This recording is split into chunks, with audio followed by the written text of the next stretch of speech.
Welcome back everyone, it's day 4 in Madagascar. I think we're taking a little bit lighter with the itinerary today. We're starting off with a visit to a tea plantation, not far from where we're currently staying. We did stop there briefly yesterday evening.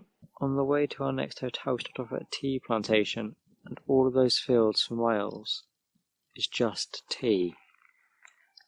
And behind us, all over there. And then from there we're heading off to Camp Kata. I think it might be one of the accommodations that I'm most excited for us to see. We have 2 nights there. It's very rural, certainly looks it from what I've looked up online. By the mountains, apparently there's loads of ring-tailed lemurs there. You basically get a cabin. Until the road basically starts to deteriorate as you get closer and closer to it because it's not on one of the main roads. So I'm very excited to see this, and I'm glad we're spending 2 days there. But where we're staying at the moment is also very nice. We arrived reasonably late last night. The sun was almost completely set, so we didn't get to enjoy the view that much. But having woke up this morning, the view is absolutely incredible. You can see the mountains in the distance, there's a lake down there. It's beautiful, absolutely beautiful. But let's start to that tea plantation. They weren't running the machines while we were there because they start producing tea after the first rain of the wet season, and that hasn't happened yet.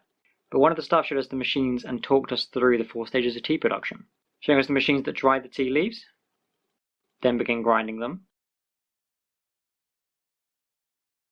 This machine ferments the tea, which is what makes it caffeinated. Interestingly, green tea skips this stage. I also didn't realise that green tea and black tea comes from the same plant. It's just the younger, smaller leaves that make green tea, and the larger, older leaves make black tea. After fermenting, the tea is dried again before being ground into the product that is sold. For this process, he did turn one of the machines on to show us.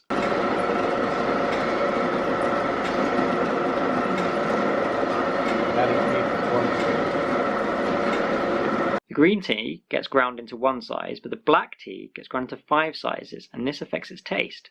The tour then ended with a taste session of some of the tea they produced there. It was a really interesting and informative experience. I'm really glad we went to it. I'm not a big tea drinker, in fact I don't really like hot drinks at all, but that was interesting.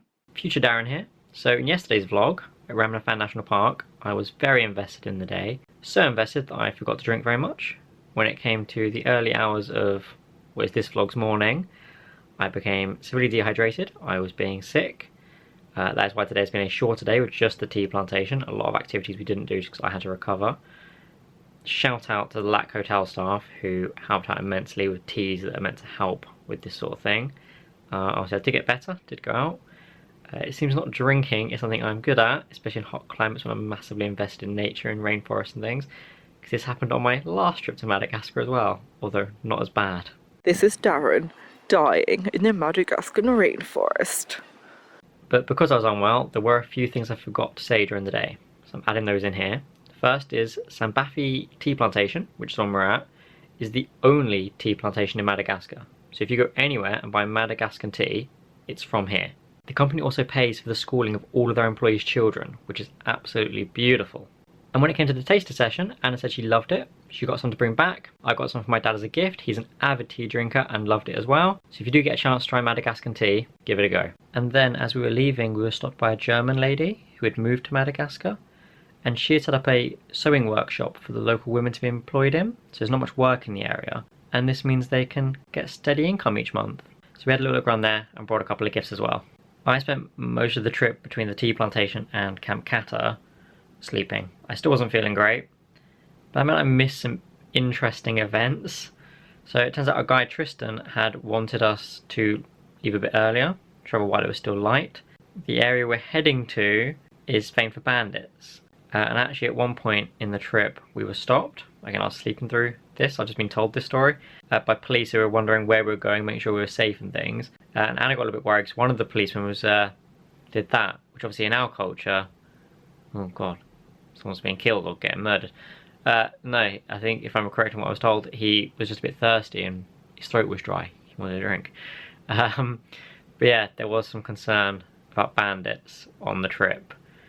But we made it safe. We make it to Camp Kata. We're all alive and okay. And bandits as part of the story are going to come in a few of the future vlogs in this series as well. Because a lot of the area we're going to has them. But yeah, I'll let you get back to past Darren. From there we took a long drive to Camp Kata for the night to do an 11-kilometre trek around and up the Chameleon Trail tomorrow. So I hope you join me for that. Thanks guys.